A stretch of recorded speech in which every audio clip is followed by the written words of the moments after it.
साथियों, जय हिंद जय भारत। साथियों, आप लोग के बीच में कुछ मैं अपनी बातों को शेयर करना चाहता हूं इस वीडियो के माध्यम से। साथियों, उत्तर प्रदेश में राजनीतिक सरगर्मी पे चढ़कर बोल रही है। हर राजनीतिक नेताओं पे और राजनीतिक पार्टियों पे तमाम समाज के लोग और तमाम विपक्ष और सरकार के लोग नाना प्रकार के जनता के बीच में अपने वादों को लेकर साथियों जा रहे हैं। इसी कड़ी में साथियों, मैं रामधनी बिंद, भारतीय मानव समाज पार्टी से अध्यक्ष साथियों, और एक भारतीय मानव समाज पार्टी का एक सिपाही बनकर साथियों मैं कार्य करता हूं। हमारा साथियों मुद्दा है, सबसे पहले साथियों, आज जो तमाम समाज हमारे स्वजाति बंधु के लोग जो अनुसूचित जाति का मांग करते हैं, मैं उसका सीधा निषेध करता हूं, उसको विरोध करता हूं। क्योंकि यह सिर्फ अनुसूचित जाति का जो मुद्दा साथियों है, वो सिर्फ गुमराह करना, बहकावा समाज को देना, जो कभी साथियों हो नहीं सकता। इसी कड़ी में साथियों, रोहिणी कमीशन रिपोर्ट, सामाजिक न्याय समिति की रिपोर्ट बनी है आरक्षण में वर्गीकरण की मांग को लेकर। अगर सही में भारतीय जनता पार्टी की सरकार अति पिछड़े समाज का उत्थान करना चाहती है और अति पिछड़े समाज को अधिकार देना चाहती है, तो रोहिणी कमीशन रिपोर्ट साथियों लागू करना चाहिए, और जिसके चलते अति पिछड़े समाज को आर्थिक और शैक्षणिक और राजनीतिक साथियों तीनों में साथियों भागीदारी सुनिश्चित की जाएगी। और साथ साथ में त्रिस्तरीय पंचायत चुनाव में भी साथियों अति पिछड़े को साथियों आरक्षण साथियों निर्धारित होना चाहिए। तो यह तो एक अति पिछड़े समाज के अधिकार के लिए है। इसी मुद्दों को लेकर साथियों हम 10 अक्टूबर को जौनपुर जिला में साथियों भारतीय मानव समाज पार्टी का 8वां स्थापना दिवस मनाएंगे, अति पिछड़ा हुंकार रैली के नाम से साथियों। और किसान का मुद्दा है, बेरोजगार का मुद्दा है, शिक्षा का एक बहुत बड़ा मुद्दा है।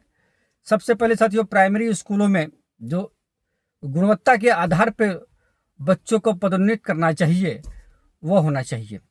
ऐसे ही एक बच्चों कुछ आता है नहीं, वैसे एक क्लास से दूसरे क्लास, दूसरे क्लास तीसरे क्लास में 8वीं तक साथियों वो पढ़ाने का काम करते हैं। तो साथियों मेरी मांग है कि सरकारी स्कूलों में साथियों गुणवत्ता के आधार पर बच्चों को पदोन्नत करना चाहिए, जिससे उस बच्चों में से कुछ काबिलियत आ सके। और महंगाई साथियों, भारतीय जनता पार्टी की सरकार में कमर तोड़ दी है। इस देश का युवा साथियों बेरोजगारी से जूझ रहा है। तमाम परीक्षाएं साथियों हो रही हैं, लीक हो जा रही हैं। तो युवा जो है साथियों अब अपनी क्रांति करने के लिए साथियों तैयार है और बाध्य है। और हमारे प्रधानमंत्री जी ने भी कहा साथियों, नक्सली दिमाग साथियों अपने हक अधिकार के लिए साथियों आवाज उठाना और मांगना साथियों नक्सली दिमाग नहीं हो सकता। तो अगर जो व्यक्ति अपने हक अधिकार की आवाज उठाता है, अपने हक अधिकार के मांग करता है साथियों, उसे आप भले नक्सली दिमाग कह सकते हैं, लेकिन साथियों यह जायज है। इस लोकतंत्र में, बाबा साहब के संविधान में सबको अधिकार है अपनी बात को साथियों रखने का। तो इसी कड़ी में साथियों भारतीय मानव समाज पार्टी निरंतर संघर्ष करते हुए आप लोग के बीच में तमाम मुद्दों पे साथियों आवाज उठाती रहती है। और डॉक्टर संजय निषाद भी अभी स्थापना दिवस मनाया, उन्होंने एक बयान में दिया, सोशल मीडिया पे चल रहा है कि भाई मैं मत्स्य विभाग का मंत्री हूँ, और जाके भारतीय जनता पार्टी से पूछो। डॉक्टर साहब जी, 2027 का चुनाव है, 2024 का नतीजा आपने देखा, 2027 में जनता का जवाब देने के लिए तैयार है, उसे आप तैयार रहिएगा। और भारतीय जनता पार्टी से ही पूछ के ही आप किसी गांव गली में मोहल्ले में साथियों वोट मांगना आइएगा। क्योंकि साथियों आरक्षण सही मायने पे साथियों जो होना चाहिए, आरक्षण में वर्गीकरण की बात होनी चाहिए, समाज के उत्थान की बात होनी चाहिए। यह अनुसूचित जाति का एक साथियों एक जुमला है जो भारतीय जनता पार्टी के सहयोगी दल साथियों आपस में मिलकर कर रहे हैं। ओबीसी की समाज के नेता, अति पिछड़े समाज के नेता तो बनते हैं, लेकिन सही मायने में अति पिछड़े और ओबीसी समाज का साथियों उत्थान नहीं चाहते। भारतीय मानव समाज पार्टी अति पिछड़े समाज के हित के लिए काम कर रही है। साथ साथ में महंगाई, बेरोजगारी, चिटफंड कंपनी, तमाम मुद्दों पे ऐसे काम कर रही साथियों।